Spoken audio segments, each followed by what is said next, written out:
Hola Nadia, ¿cómo están? Gastón, ¿cómo andan por ahí? Hola, Hola, Diego, ¿qué ¿qué tal? tal? Bien, queríamos hablar con vos para entender un poco más, ¿no? Porque el domingo hubo manifestaciones en Cuba que se replicaron en varios puntos y en todo el mundo estuvimos expectantes de lo que estaba pasando ahí, tratando de entender mejor. Y bueno, por ejemplo, la BBC marcó tres claves para entender la situación en Cuba, puntualizando el coronavirus y la crisis sanitaria que provoca, la crisis económica, nombrando el desabastecimiento, el turismo que está parado, algunas reformas, la devaluación, y finalmente el acceso a Internet y el uso de las redes para organizarse. Te queríamos preguntar Sí, si vos crees que esas son las claves para entender lo que está pasando, ¿son esas tres? ¿O qué más nos podés decir sobre esto? sí, bueno, esas pueden ser, son una parte de las claves, ¿no?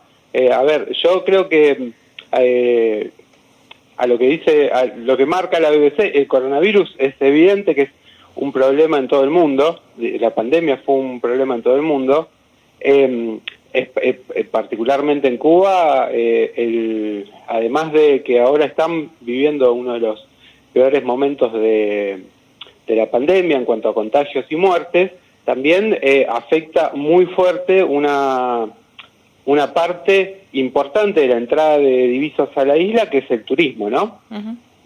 Algo que ya está afectado por las restricciones o el aumento de sanciones que había puesto Trump al bloqueo que tiene Estados Unidos sobre la isla, y ahora con la pandemia particularmente, la menor cantidad de turistas que pueden ir, obviamente tiene un papel mucho más importante. Pero, a ver, hay que entender que la situación en la isla es muy particular.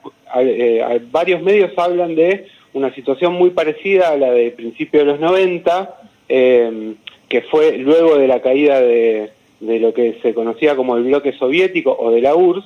Es un momento en donde de un aislamiento muy grande de Cuba y también de un golpe y de escasez, de falta de insumos básicos.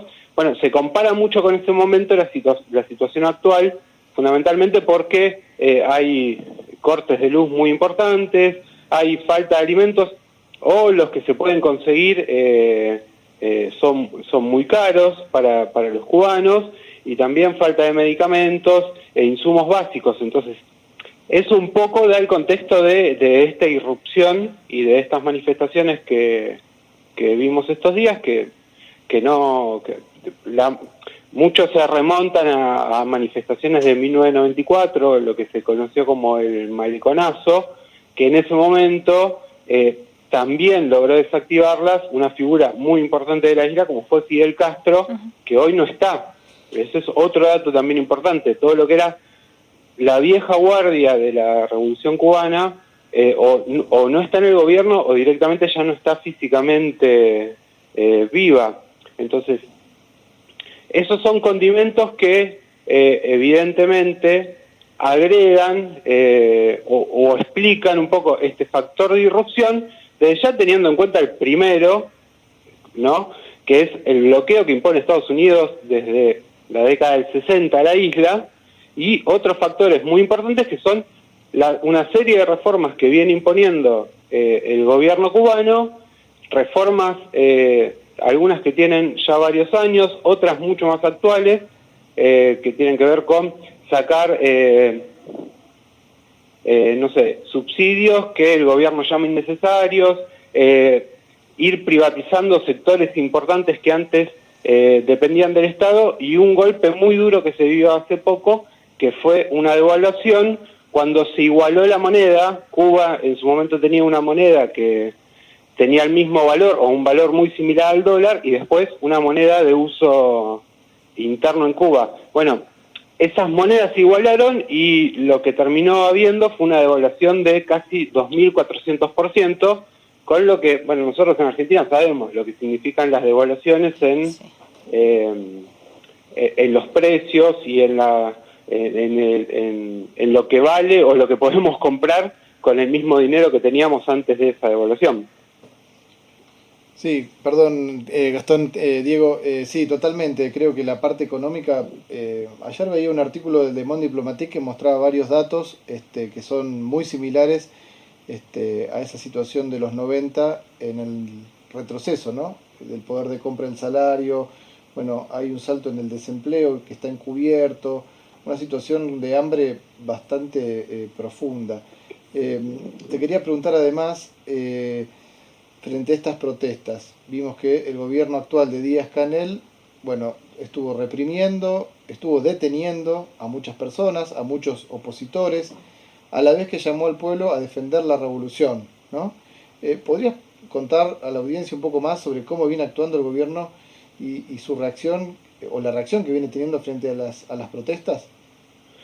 Sí, a ver, para mí lo primero que hay que aclarar es, porque en el debate de Cuba siempre está el problema de que hay como dos visiones muy tajantes, ¿no? Está la visión de la derecha, que actúa dentro de las movilizaciones que hubo en Cuba, están los sectores ligados a Estados Unidos y a los exiliados que están en Miami, por ejemplo, que existen y que dicen, bueno, todo esto es una dictadura. Después también está el otro sector que apoya al gobierno y que tiene también una parte de apoyo en Latinoamérica, que dice, no, bueno, está bien, son todos agentes de Estados Unidos. Entonces me parece que primero hay que buscar una explicación alternativa. Las movilizaciones efectivamente tuvieron un sector con reclamos legítimos y también un sector que básicamente lo que busca es actuar a favor de la caída del gobierno y a favor de Estados Unidos, y bueno, y tiene la compañía hoy. Macri, por ejemplo, sacó un video diciendo viva la democracia, y lo conocimos, no sé, 5 días después de saber que envió armas a Bolivia, sí, ¿no? Para que repriman las manifestaciones en contra del golpe. Entonces, evidentemente hay un sector de la derecha que está utilizando los reclamos legítimos. Pero también lo que hay es, yo te decía antes, el gobierno cubano viene aplicando una serie de reformas y una serie de ajustes muy duros que tienen que ver también con un proyecto más general que es muy difícil de sostener, que es que el PC cubano dijo que podía construir el socialismo en una isla a 50 kilómetros de Estados Unidos, que solo con eso y al mismo tiempo evitó todo el tiempo que lo que generó la Revolución Cubana se extendiera. Entonces, en esas condiciones de aislamiento, es muy difícil sostener eternamente eso de vamos a construir el socialismo en un solo país, y lo que fue haciendo el PC cubano fue una serie de reformas en contra de las conquistas de la revolución, que solo hoy las puede mantener en base a un Estado realmente policial. Hay una relación entre la represión, el Estado policial, la persecución y las reformas que empiezan a implementar. Entonces, me parece que lo que vimos el otro día, las detenciones, evidentemente muestran un poco eso, muestran el intento de acallar la disidencia que también existe, que cuestiona y que dice que esas reformas están atacando los derechos del pueblo, y entonces desde ese punto de vista, ahí nos sirve un poco salir del cuestionamiento, de que solo la derecha continental puede cuestionar el problema de la democracia en Cuba. Me parece que hay que también discutir y debatir el problema de la democracia en Cuba, de derechos elementales, por ejemplo, a manifestarse, del derecho a poder tener una organización política que no sea la única que existe en Cuba, que es el PC cubano, y que puede haber organizaciones políticas, legales, que defienden la revolución, que defienden el socialismo, que pueda haber sindicatos, que pueda haber derecho a tener, no sé, el derecho de expresión, cosas que hoy no existen y que para los sectores que cuestionan las políticas gubernamentales, podemos decir por izquierda, justamente no existen, porque lo que intenta el PC es evitar que surja una oposición a todas estas reformas que vienen aplicando. Por eso es muy importante también tener que se escuche una voz diferente, que exija que haya derechos democráticos en Cuba y que sea diferente a la que nos quieren vender, que los únicos que dicen que puede haber democracia son justamente los sectores de derecha, que después vemos cómo actúan en todo el continente, ¿no? Digo, sí, de Colombia no hablan una palabra, de Chile no hablan una palabra, etcétera, pero cuando les toca hablar de Cuba, parece que fueran los demócratas más grandes del mundo. Totalmente. Nadia. Sí, yo quería preguntar porque ahora se vuelve a hablar en debates, en redes, en charlas, se vuelve a poner en el centro el bloqueo imperialista contra Cuba como la razón principal, junto, bueno, a lo que vos venís desarrollando. Pero respecto al bloqueo, ¿cambió algo con la administración ahora de Biden respecto a la de Trump? No, la administración actual mantiene el aumento de las sanciones que impuso Trump. Eso no varió y parece difícil que vaya a variar porque en muchos casos parte de las sanciones que se aumentaron, sacarlas depende del Congreso, en donde tampoco está claro que Biden lo pueda lograr, hacer que avancen esas medidas, y tampoco le interesa al gobierno de Estados Unidos realmente bajar las sanciones. No hay muchos decían que ahora que volvía a la administración de Biden, que Biden fue vicepresidente de Barack Obama, y con Barack Obama hubo una especie de acercamiento en donde actuó también el Vaticano, muchos esperaban que se volviera a una conexión y un diálogo con la isla. La realidad es que está bastante lejos, y Estados Unidos, el otro día habló Joe Biden también y dijo, nosotros... las movilizaciones expresan el deseo de libertad en Cuba. A Biden a veces hay que preguntarle por qué sigue Guantánamo ahí y por qué Guantánamo, que fue una cárcel donde se torturó, no se toca, si vamos a hablar de libertad. Entonces, yo veo difícil que Estados Unidos vaya hoy a relajar las sanciones, y menos en esta situación donde me parece que más bien lo que va a buscar es, si las sanciones sirven para impulsar alguna medida destituyente en Cuba, va a intentar sacarle todo, jugar a favor de eso, claramente. Claro. Bueno, Diego, una más. Y estaba un poco ligado a lo que decías antes de cómo pararse en una suerte de tercera posición respecto a cómo analizar la situación de Cuba y las respuestas del régimen y del gobierno.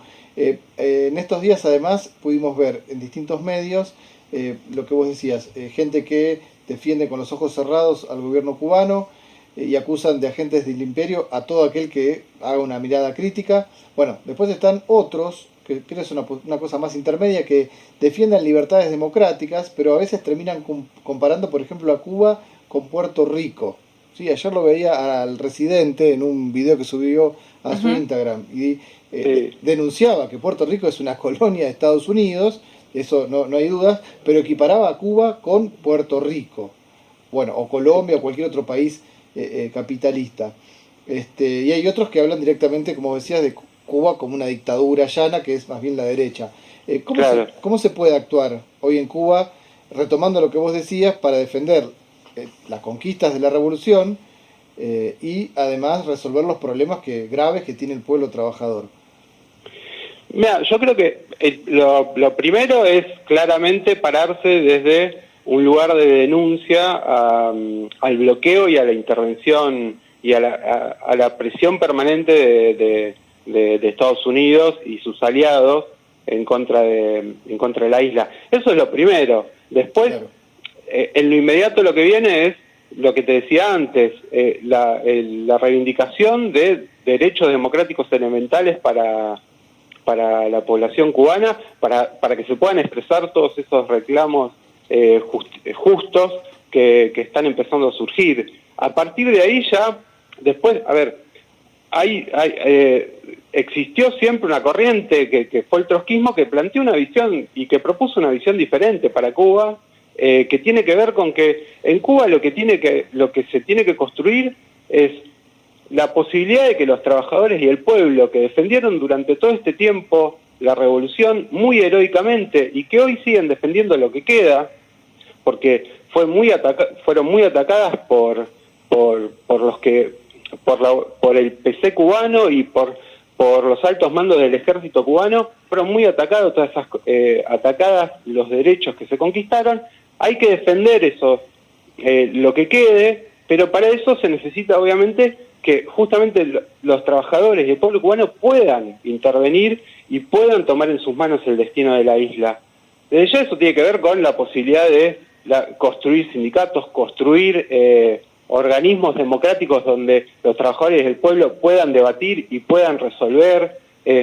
Eso también tiene que ver con la posibilidad de que los partidos que defienden o los sectores que defienden la revolución desde una perspectiva diferente al gobierno cubano se puedan expresar y obviamente va a tener que ver con pensar la forma de romper el aislamiento de la isla, que solo se puede dar mediante la extensión de lo que fue la experiencia de la Revolución Cubana, en el sentido de pensar una sociedad nueva y pensar una forma de gobierno nueva. Me parece que hay que pensarlo así. Es muy difícil hoy pensar un destino, qué nuevo destino puede tener Cuba, sin pensarlo ligado a la extensión y a recuperar lo que en un momento generó, que fue el horizonte de una revolución no solo en la isla, sino en todo el continente, de un cambio profundo en todo el continente. Si no lo vemos así y solo se piensa que, bueno, diciendo que se construye el socialismo en un solo país y que vamos a resistir a ver qué pasa, me parece que es un horizonte que claramente ya es utópico y que al mismo tiempo hoy lo termina utilizando la derecha como diciendo, bueno, a eso lleva el socialismo, y la realidad es que a eso no lleva el socialismo. Claro. A eso lleva haber encorsetado un movimiento enorme de los trabajadores cubanos que hizo una revolución, haberlo encorsetado en los límites de una isla y no haberlo extendido y no haber hecho que la solidaridad que se expresaba en el continente se transformara en